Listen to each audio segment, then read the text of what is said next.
Hello दोस्तों, मैं सत्येंद्र सिंह। पिछले वीडियो में हम लोगों ने वैद्युत विभव के बारे में पढ़ा था। क्या होता है वैद्युत विभव, इलेक्ट्रिक पोटेंशियल क्या होता है। आज हम लोग देखेंगे इलेक्ट्रिक पोटेंशियल डिफरेंस, वैद्युत विभवांतर क्या होता है। आज इस पर हम लोग चर्चा करते हैं। आइए देखते हैं। पिछले क्लास में हम लोगों ने देखा था कि वैद्युत विभव कोई एकांक आवेश है, परीक्षण आवेश या कोई एकांक आवेश है, अगर वो अनंत पर रखा है तो अनंत से वैद्युत क्षेत्र में स्थित किसी भी बिंदु तक अगर हम लाते हैं तो वैद्युत क्षेत्र के विरुद्ध जो हमें कार्य करना पड़ता है वही कहलाता है वैद्युत विभव। ठीक है। वैद्युत विभवांतर क्या होता है, हम देखते हैं कि अगर ये आवेश है, ये धनात्मक आवेश है और यहाँ तक क्या है, वैद्युत क्षेत्र है। तो वैद्युत क्षेत्र में वैद्युत बल रेखाएं होंगी। अगर ये वैद्युत बल रेखाएं अगर यहाँ पर है, ये कैसी होती है, काल्पनिक होती है। तो हमने कहा कि यहाँ अनंत से, अगर अनंत से हम किसी आवेश को अगर वैद्युत क्षेत्र में किसी बिंदु तक, मान लीजिए ए तक लाते हैं, तो जो हमें वैद्युत क्षेत्र के विरुद्ध कार्य करना पड़ेगा वो क्या कहलाएगा, वैद्युत विभव। लेकिन अगर ये आवेश कहाँ रखा हो, ए पर रखा हो, यही प्रेक्षण आवेश वैद्युत क्षेत्र में स्थित किसी बिंदु ए पर रखा हो और इस बिंदु ए से कहा, बिंदु बी तक, इस आवेश को बिंदु ए से बिंदु बी तक अगर हमें क्या करना है, लाना है, तो हमें जो कार्य करना पड़ेगा वो कहलाएगा वैद्युत विभवांतर। हम कह सकते हैं कि जब अनंत से अगर आवेश आ रहा है, अनंत से वैद्युत क्षेत्र में आवेश आ रहा है, तब वैद्युत विभव होगा। अगर वैद्युत क्षेत्र में ही कोई एक बिंदु है और वहां पर आवेश रखा हुआ है और उस बिंदु से किसी दूसरे बिंदु पर हम आवेश को ले जाते हैं, तो जो हमें कार्य करना पड़ता है वैद्युत क्षेत्र के विरुद्ध, वही कहलाता है वैद्युत विभवांतर। ठीक है। तो हम कह सकते हैं कि वैद्युत क्षेत्र में स्थित किसी एक बिंदु से दूसरे बिंदु तक आवेश को ले जाने में जितना हमें वैद्युत क्षेत्र के विरुद्ध कार्य करना पड़ता है वही कहलाता है वैद्युत विभवांतर। ठीक है। तो ए और बी के बीच का विभवांतर क्या होगा आपका, तो यहाँ का ए का जो पोटेंशियल होगा वो अधिक होगा या कम, लो होगा। क्यों, क्योंकि आवेश से जितना दूर बिंदु होता है उतना उसका पोटेंशियल कम होता है और जितना करीब होता है उसका पोटेंशियल ज्यादा। तो ए वाला जो बिंदु है इस आवेश से क्या है, दूर है, और ये वाला नजदीक, तो बी का पोटेंशियल ज्यादा होगा और ए का पोटेंशियल कम। तो यहाँ का जो पोटेंशियल डिफरेंस होगा वो क्या होगा, बी में से पोटेंशियल को हम क्या कर देंगे, ए वाले में से घटा देंगे। क्योंकि हमेशा जो डिफरेंस होता है, जो अंतर होता है, विभवांतर, विभव का अंतर, विभवांतर मतलब विभव का अंतर, तो जो विभव का अंतर होता है वो हमेशा अधिकतम से क्या करते हैं, न्यूनतम वाले को घटाते हैं। तो बी के विभव में से क्या करेंगे, ए के विभव को हम क्या कर देंगे, हमेशा घटा देंगे। आइए बच्चों हम लोग परिभाषा देखते हैं। एकांक धन आवेश को वैद्युत क्षेत्र में स्थित किसी एक बिंदु से दूसरे बिंदु तक लाने में किया गया कार्य उन दो बिंदुओं के बीच विभवांतर कहलाता है। तो यहाँ से ए से हम बी तक अगर हम किसी आवेश को ले जाते हैं तो जो कार्य करना पड़ता है वही क्या कहलाता है, वैद्युत विभवांतर। तो ये आपका एक वैद्युत क्षेत्र है, ये वैद्युत बल रेखा है। इस वैद्युत क्षेत्र में एक बिंदु ए है और एक बिंदु क्या है, बी है। अगर यहाँ का पोटेंशियल की बात करें तो वी ए होगा और यहाँ के पोटेंशियल की बात करें वी बी। यहाँ पे आवेश क्यों ना रखा है, यहाँ से हम यहाँ तक ले गए, जो हमें वर्क करना पड़ा वही क्या कहलाएगा, वैद्युत विभवांतर। तो जो विभवांतर होता है वो हमेशा विभव का अंतर होता है। और हमने कहा कि जो विभव का अंतर, तो ये क्या होगा, लो पोटेंशियल होगा, ये क्या होगा, लो पोटेंशियल होगा, और ये क्या होगा, हाई पोटेंशियल। ये क्या होगा, हाई पोटेंशियल होगा। तो हाई वाले से हमेशा क्या करते हैं, लो वाले को घटाते हैं। अगर वैद्युत विभवांतर चाहिए तो हमें क्या करना पड़ेगा, हाई पोटेंशियल से लो पोटेंशियल को क्या करना पड़ेगा, घटाना पड़ेगा। तो यहाँ क्या होगा, वी बी माइनस क्या हो जाएगा, वी ए बराबर। अब आप जानते हो कि यहाँ से अगर हम बात करें तो विभवांतर, विभव का अंतर, जब दो विभव को क्या करेंगे, हम घटाएंगे, तब भी तो हमें क्या प्राप्त होगा, विभव ही प्राप्त होगा। अगर दो विभव को हम क्या करते हैं, घटाते हैं, तब भी हमें क्या प्राप्त होगा, विभव ही प्राप्त होगा। ठीक है। तो यहाँ पे क्या हो जाएगा, W अपान Q। ठीक है। तो जो विभवांतर होता है वो भी क्या होता है, विभवांतर बराबर कार्य बटा आवेश होता है। तो यहाँ से अगर हम देखें तो वी बी माइनस क्या हो जाएगा, वी ए बराबर W अपान Q। अब इसी वी बी को हम लिख सकते हैं, क्या लिख सकते हैं, पोटेंशियल डिफरेंस की हम बात कर रहे हैं ना, तो इसी को हम लोग लिख देंगे, क्या लिख देंगे, डेल्टा वी। ये हमेशा अंतर को बताता है। डेल्टा वी बी ए, इसका मतलब बी और ए के बीच का ये क्या है, पोटेंशियल डिफरेंस, और यही क्या हो जाएगा, डब्ल्यू अपान क्यू। तो हम लिख सकते हैं वैद्युत विभवांतर बराबर क्या होता है आपका कार बटा आवेश। इसका भी मात्रक वही होगा जो वैद्युत विभव का मात्रक होता है, अर्थात वोल्ट। वोल्ट भी इसका क्या होगा, मात्रक होगा। आइए देखते हैं, अगर हम यहाँ बात करें तो हमने एक चीज कहा कि वी बी माइनस क्या होगा, वी ए। हमने यहाँ देखा V B minus V A, ठीक है। आप अगर यहाँ देखिए, ये क्या है, वैद्युत क्षेत्र है, और यहाँ पर आवेश है, यहाँ पर ए पर आवेश है, कहाँ आया, बी पर। यहाँ का विभव बी ए और यहाँ का विभव बी बी। अगर ये आपका ए से बी तक आया तो हम क्या लिखेंगे, यहाँ लिखेंगे delta we B A, B और ए के बीच का पोटेंशियल डिफरेंस। अगर यहाँ बिंदु ए होता और यहाँ भी होता तो हम क्या लिखते हैं, डेल्टा वी ए बी लिखेंगे। क्या लिखेंगे, डेल्टा वी ए बी, ए और बी के बीच का पोटेंशियल डिफरेंस। अगर हम यहाँ देखें तो ये क्या होता है, डब्ल्यू अपान क्यू होता है, हमने पढ़ा। हम यहाँ आवेश को कहाँ से ला रहे हैं, बिंदु ए से कहाँ ले जा रहे हैं, बिंदु बी तक, यहाँ से यहाँ तक ले आ रहे हैं, तो हमें क्या मिला, विभवांतर मिला।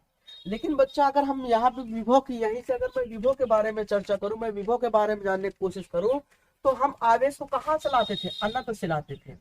तो यही पॉइंट ए कहाँ होता, अनंत पर होता, और अनंत पर जो वैद्युत विभव होता है वो क्या होता है, शून्य होता है।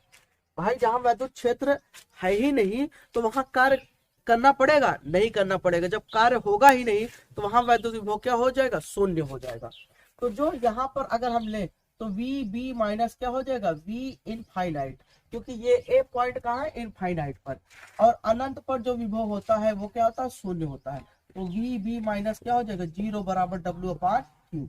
तो बच्चा अगर हम यहाँ से देखें, इसके बारे में देखें तो हम क्या कह सकते हैं, अगर इसके बारे में हम देखें तो क्या कह सकते हैं, तो हम लिख सकते हैं कि यहाँ से ये W अपान क्यू है, तो हम लिख सकते हैं कि वी बी बराबर क्या हो जाएगा, W अपान क्यू। तो ये क्या हो गया, विभव बराबर W अपान क्यू। तो हम यहाँ से भी समझ सकते हैं विभव क्या होता है, ठीक है। तो हम जब अनंत से आवेश को लाएंगे तब हमारा क्या होगा, वैद्युत विभव मिलेगा। जब आवेश को वैद्युत क्षेत्र में ही किसी एक बिंदु से दूसरे बिंदु तक ले जाएंगे तब हमें क्या मिलेगा, हमेशा विभवांतर प्राप्त होगा, ठीक है। ये आपके विभवांतर के बारे में था। अब यहाँ से हम कुछ नोट पॉइंट लिखते हैं, कुछ इंपॉर्टेंट पॉइंट है और इसके बारे में हम यहाँ पर लिखते हैं। ये आपके नॉलेज और एग्जाम के पॉइंट ऑफ व्यू से भी क्या है, इंपॉर्टेंट है। खासकर फिजिक्स में जो होता है वो कॉन्सेप्ट बहुत जरूरी होता है। कॉन्सेप्ट अगर आपका तगड़ा है, अगर आपको अच्छे से क्लियर है तो सारी चीजें आपको बहुत अच्छे से आएंगी। अगर हम यहाँ पे नोट पॉइंट लिखें तो नोट में नोट नंबर 1 हम लिख सकते हैं, परीक्षण आवेश पर लगा बल। परीक्षण आवेश, इसी को हम लोग क्या कहते हैं बच्चों, टेस्ट चार्ज कहते हैं। पर लगा बल एक्सटर्नल फोर्स, लगा एक्सटर्नल फोर्स, बाह्य बल, एक्सटर्नल फोर्स बाह्य बल, इसे क्या कहेंगे, बाह्य बल। लगा एक्सटर्नल फोर्स केवल प्रतिकर्षण बल को संतुलित करता है। संतुलित मतलब बैलेंस, उसको बैलेंस करता है, संतुलित करता है। इसमें कोई त्वरण उत्पन्न नहीं होता है।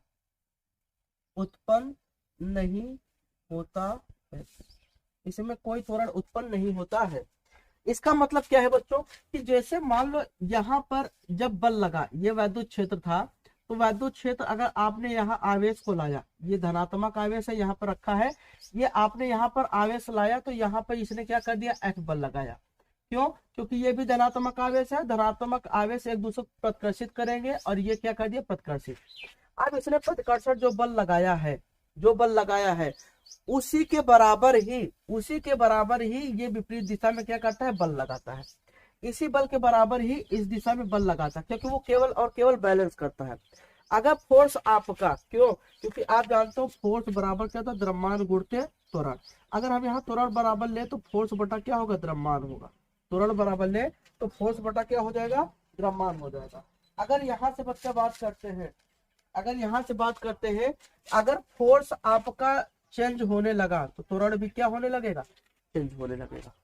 इसीलिए केवल और केवल वहां पे क्या होता है, बैलेंस्ड फोर्स होता है, जिसके कारण वहां पे त्वरण आपका चेंज ना हो। और त्वरण चेंज हो जाएगा तो वहां पे वेलोसिटी भी क्या हो जाएगी, चेंज हो जाएगी, जो कि ऐसा वहां पर होता नहीं है। ये केवल और केवल एक सपोर्टिंग फोर्स जो वायबल हम लगाते हैं, वायबल लगा के कार्य करते हैं, वो केवल केवल एक सपोर्टिंग फोर्स होता है, या हम कह सकते हैं एक बैलेंस फोर्स के रूप में होता है, जो उसको केवल बैलेंस करके वहां तक आने के लिए कार्य करता है या वो अप्लाई करता है।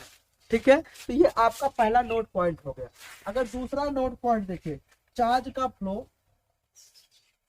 चार्ज का फ्लो मतलब आवेश का प्रवाह, पोटेंशियल, पोटेंशियल डिफरेंस के कारण होता है, डिफरेंस के कारण होता है, के कारण होता है। इसका मतलब क्या है कि अगर एक ये वस्तु A है और एक वस्तु ये B है, इस पर भी आवेश की मात्रा कुछ न कुछ है, भगवान जाने कितना है, इस पर भी आवेश की मात्रा कुछ न कुछ है। ठीक है, हमें नहीं पता है, लेकिन दोनों को हमने क्या कर दिया, कनेक्ट कर दिया। अब हमने देखा कि आवेश का प्रवाह इधर से इधर होने लगा, तो आवेश का प्रवाह इधर से होने लगा, तो आवेश का प्रवाह तभी होगा जब वहां पे पोटेंशियल डिफरेंस होगा। और पोटेंशियल डिफरेंस का मतलब क्या होगा, high potential to low potential. मतलब हाई पोटेंशियल से क्या हो जाएगा, लो पोटेंशियल घटेगा, तभी तो पोटेंशियल डिफरेंस आएगा। तो एक का पोटेंशियल हाई होगा और एक का पोटेंशियल क्या होगा, लो होगा। और ये आपका क्या कहते हैं, ये आपका अगर आवेश इधर से इधर जा रहा है ए से बी की ओर, तो ये हाई पोटेंशियल होगा और ये बच्चा क्या हो जाएगा, लो पोटेंशियल। ये हाई पोटेंशियल अगर है और ये लो पोटेंशियल है, तो क्या कहते हैं, आपका आवेश इधर से इधर जाना शुरू कर देगा। ये तब तक जाएगा जब तक कि दो के दोनों का पोटेंशियल क्या ना हो जाए, समान हो जाए। अगर ये पोटेंशियल हाई, मान लीजिए इसका VA है और इसका कितना है VB, और यहाँ पर ये अधिक है और ये कम, जब यहाँ पर कनेक्ट हमने कर दिया तो आवेश का ट्रांसफर होने लगा, और आवेश का प्रवाह तब तक होता रहेगा जब तक कि वैद्युत विभव दो के दोनों का समान नहीं हो जाएगा। जैसे दो के दोनों का विभव समान हो जाएगा, पोटेंशियल डिफरेंस क्या हो जाएगा, इक्वल हो जाएगा, उसके बाद आवेश का प्रवाह होना बंद हो जाएगा। तो आवेश का प्रवाह हमेशा high potential to low potential होता है। ठीक है, तो ये आपका दूसरा नोट पॉइंट था। आप इसे कॉपी में, फेयर कॉपी में आप इसे नोट करते थे। आइए अगला देखते हैं। अगर अगले की बात करें बच्चा, अगला जो हमारा नोट पॉइंट होगा वो क्या होगा, वो आपका होगा पृथ्वी का वैद्युत विभव। तीसरा पॉइंट, पृथ्वी का वैद्युत विभव, वैद्युत विभव शून्य होता है। पृथ्वी का वैद्युत विभव शून्य होता है। जो पृथ्वी का है, अर्थ का जो पोटेंशियल होता है वो क्या होता है, वो आपका 0 होता है। पृथ्वी का, ये आपके बहुत काम में आएगा, क्या कहते हैं, और इसे आप ध्यान में रखिएगा। कैपेसिटर में आपका बहुत ज्यादा आएगा, जब हम कैपेसिटर धारिता पढ़ेंगे तब वहां पे आपके काम में आएगा। तो वैद्युत विभव, पृथ्वी का जो वैद्युत विभव होता है वो क्या होता है, शून्य होता है। और विभव को बताने के लिए जो हम अनंत की बात करते हैं वो आपका पृथ्वी ही है। जो हमने कहा कि हम अनंत से आवेश को लाते हैं, इसका मतलब वहां पे हम पृथ्वी को इंडिकेट करते हैं। और पृथ्वी इतना ज्यादा विशाल है, उसका क्षमता, आवेश को ग्रहण करने की जो क्षमता है वो बहुत ज्यादा है। आप जब धारिता पढ़ोगे तो मैं वहां पे दिखाऊंगा आपको कि पृथ्वी के पास कितना आवेश वो स्टोर कर सकता है। चाहे आप उससे चाहे जितना आवेश दे दो, चाहे जितना आवेश ले लो, पृथ्वी वो हमेशा अपने पास रखती है। ठीक है, आप चाहे जितना, इसीलिए क्या होता है, जब बिजली का तार गिरता है तो पृथ्वी कहाँ, तार गिरा कहाँ चला गया, पृथ्वी पर। तो वहां पे आपका पृथ्वी एक चालक की तरह व्यवहार करता है, तो फिर वहां पर हमें करंट क्यों नहीं मारता है, क्यों, क्योंकि वहां पे पोटेंशियल डिफरेंस पृथ्वी क्या कर लेता है, उसका पृथ्वी पोटेंशियल 0 है और उसका 220, और पृथ्वी चाहे जितना आवेश अपने अंदर स्टोर कर ले, कोई फर्क नहीं पड़ने वाला है। यही कारण है कि जब पृथ्वी पर तार गिरता है तो वो आवेश एक नगण्य के बराबर हो जाता है, इसलिए हमें कभी करंट नहीं मारता है, ठीक है, वरना हमें करंट जरूर मारता, ठीक है। आइए देखते हैं। अब यहाँ पर एक चीज हम लोग और जानते हैं कि जैसे कोई धनात्मक आवेश है तो आप जानते हो वैद्युत बल रेखा हमेशा कहाँ से निकलता है, धनात्मक आवेश से। अगर ये धनात्मक आवेश है तो वैद्युत बल रेखा हमेशा कहाँ से निकलेगा, धनात्मक आवेश से ऐसे निकलेगा वैद्युत बल रेखाएं, और इनकी दिशा ऐसे होगी। और आप जानते हो कि ये वैद्युत बल रेखाएं 90 डिग्री पर निकलती है, लंबवत निकलती है। अब यहाँ पर अगर मैं बात करूं, ये पॉइंट बी और ये पॉइंट ए, अगर ये धनात्मक आवेश है तो आवेश से जितना दूर पॉइंट होगा उसका विभव उतना कम, और जितना नजदीक होगा उसका विभव उतना अधिक होगा। तो यहाँ पर अगर मैं यहाँ का विभव वी ए और यहाँ की क्या बात करूँ, वी बी, तो यहाँ पर जो आपका चौथा, ये कौन सा पॉइंट है, चौथा पॉइंट, तो यहाँ पर अगर मैं देखूं तो यहाँ पे जो पोटेंशियल डिफरेंस होगा वो पोटेंशियल क्या होगा, V A greater than V B, मतलब वी बी से क्या होगा, वी ए क्या होगा, अधिक होगा। ये पॉइंट ए के विभव आपका ज्यादा होगा और बी का कम, जिधर मुंह खुला होता है वो क्या होता है, हमेशा अधिक होता है। तो हम यहाँ लिख सकते हैं धनात्मक आवेश में आवेश से दूर जाने पर विभव का मान घटता है। धनात्मक आवेश में आवेश से दूर जाने पर विभव का मान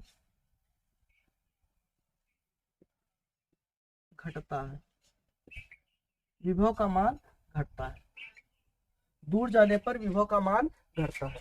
तो जैसे जैसे हम धनात्मक आवेश, ये धनात्मक आवेश है, तो इस वैद्युत क्षेत्र में जैसे जैसे आवेश से हम दूर जाएंगे वैसे वैसे हमारा विभव का मान क्या होता जाएगा, कम होता जाएगा।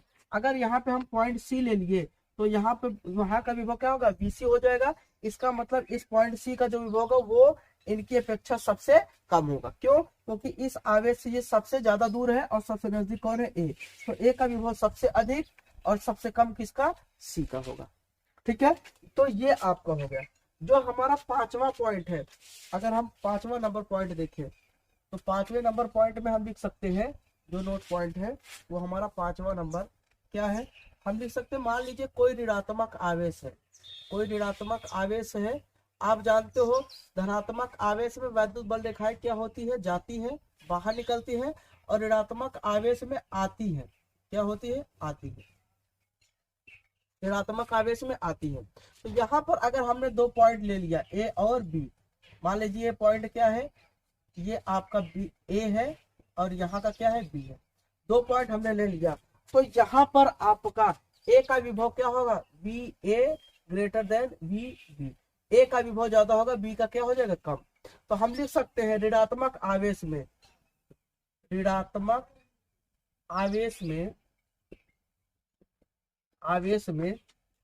आवेश से दूर जाने पर विभव का मान घटता है, विभव का मान घटता है। अब कैसे हम समझेंगे इस चीज को, ये भी समझ लेते हैं। मान लीजिए ये आपका एक ऋणात्मक आवेश है, ये ऋणात्मक आवेश है, और यहाँ से ये क्या है, वैद्युत क्षेत्र, वैद्युत बल रेखा की दिशा इधर है, इसका मतलब वैद्युत क्षेत्र की दिशा इधर। अगर हम यहाँ पर कोई ऋणात्मक आवेश कोई धनात्मक आवेश रखते हैं, क्या करते हैं, धनात्मक आवेश रखते हैं, तो ये धनात्मक आवेश क्या करेगा, इसको अपनी ओर क्या कर लेगा, आकर्षित कर लेगा। ये क्या करेगा, आकर्षित कर लेगा। क्या उसे बल लगाना पड़ेगा, नहीं, उसने बल लगा के पकड़ के खींच लिया। अब इसने पकड़ खींच लिया तो हमें क्या करना पड़ेगा, बल किधर लगेगा, इधर। तो हमें वैद्युत क्षेत्र के विरुद्ध, वैद्युत क्षेत्र की दिशा किधर है, इधर है, जिधर बल लग रहा है उधर वैद्युत क्षेत्र की दिशा है। इसके विरुद्ध ये क्या करेगा, बैलेंस फोर्स लगाकर ये आवेश इधर से इधर आएगा। इस ए पॉइंट से कहा आया, बी पर आया। जैसे ए से बी पर आया बच्चा, मान लीजिए ये पॉइंट बी है और ये पॉइंट क्या है, ए। इस बी से कहा आया, ए पर, इस पॉइंट बी से ए पर आया, तो इतना दूरी उसे तय करना पड़ेगा। तो बल गुणते जो दूरी है वही क्या कहलाएगा, काट। तो वैद्युत क्षेत्र के विरुद्ध इसने क्या किया, काट। अब ये जैसे यहाँ ए से कहा आ गया, सी पर आ गया, तो ये दूरी क्या हो गई, बढ़ गई। बल तो उतना ही लग रहा है लेकिन दूरी बढ़ गई, तो जो किया गया कार्य होगा वो क्या हो जाएगा, बढ़ जाएगा। जैसे कार्य बढ़ेगा पोटेंशियल बढ़ जाएगा। तो हमने धनात्मक में देखा था कि जैसे जैसे आवेश के हम करीब रहते हैं वैसे वैसे हमारा पोटेंशियल क्या होता है, ज्यादा होता है। लेकिन इसमें क्या होगा, जैसे जैसे हम आवेश से जितना दूर जाएंगे हमारा पोटेंशियल क्या होता जाएगा, बढ़ जाएगा। ठीक है, तो ये हमारा क्या है, ये हमारा क्या कहते हैं आपका वैद्युत विभव के बारे में था। अब हम अगले वीडियो में चर्चा करेंगे कि किसी कोई बिंदुवत आवेश है, मान लीजिए कोई पॉइंट चार्ज है, तो उसके कारण वैद्युत विभव क्या होता है। अगर वीडियो आपको समझ में आया है तो आप इसे लाइक करें, चैनल को सब्सक्राइब करें, आप अपने दोस्तों में ज़्यादा से ज़्यादा शेयर करें, आप अपने दोस्तों को बताएं और अच्छे से पढ़ाई करें। ठीक है, इसी पर आधारित सवाल मैंने न्यूमेरिकल का वीडियो डाला है, आप उसे देखकर न्यूमेरिकल सॉल्व कर सकते हैं। थैंक यू बच्चों।